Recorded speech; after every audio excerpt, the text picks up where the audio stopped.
Okay, Asit, we wanted to get into another part of the show here, talk a little bit about the principles of investing from the perspective of the coaches with our programs, Wofford and UNC. Look at the coaches, what they've done with their programs, and see if we can't draw some parallels there in the investing world. And I'll let you kick this off. Roy Williams, I mean, obviously he's had tremendous success there, following a legacy really in Dean Smith and what he's done with the program through the years. And Roy has just done a tremendous job as well. Why is that, and what parallels can we draw to the investing world? For me, two things really stand out. One is an ability to tinker around, and the other is a focus on continuous improvement. So for those of you who are not as familiar with North Carolina, Roy Williams was an assistant coach under the legendary Dean Smith. He left to go to Kansas and built a really great program there, and was persuaded to come back to North Carolina after Dean Smith had retired. We went through a couple of coaches. He took over the program in 2003. Now, in that time span, UNC has won 3 national titles. That's the most by far of any team in that time span, except Villanova, who's won 2 titles. UNC is winning national titles at a clip of almost 1 out of every 5 titles since Roy Williams came back to Chapel Hill.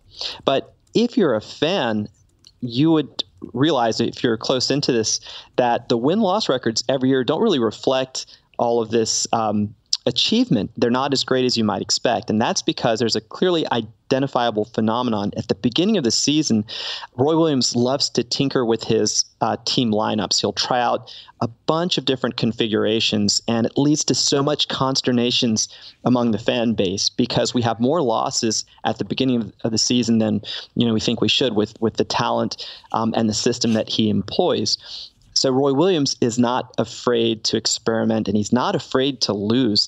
And that's really hard for most coaches. I think the biggest stumbling block is being able to go into a game not making the win the most important thing. For Roy Williams, the learning experience is the most important thing early on in the season. What can I assess about my team's potential? What might work and what might not? Now, as the seasons go along, Carolina is a very reliable team in terms of peaking at the end of the season. They seem to get better and better from the midway point on through the tournament.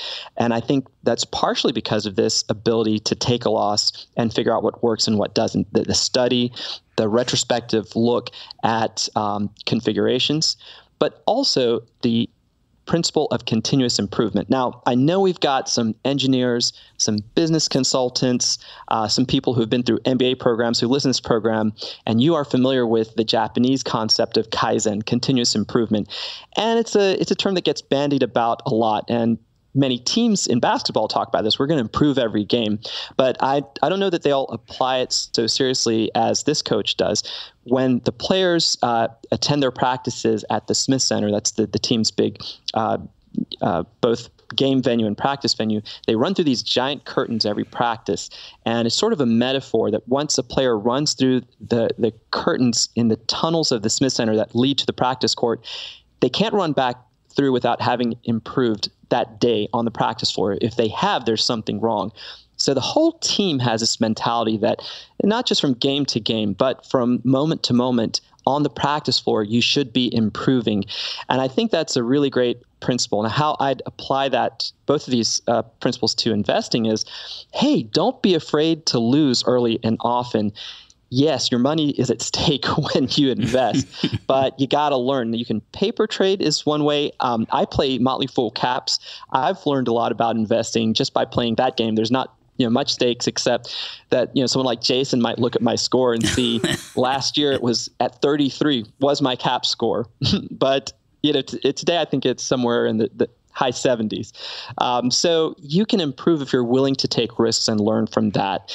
Each investment that you make should be better than the last. And what I mean by that, I don't mean that you should magically have an investment that's just a better company. It means you, the investor, should improve your ability. Maybe you spent more time researching this investment versus the last one. Maybe you post-mortem the last investment more than you did the time before that. So the more you can educate yourself, learn principles of investing, figure out what went right, what went wrong. Every time you invest, you should be able to say to yourself, I'm better at it this time than the last time I put my money and committed it. So to sum up, tinker around. Don't be afraid to do that in order to learn. Losses are part of the game. And second, think continuous improvement, but not just as some abstract principle. Really try to improve every time you commit your capital.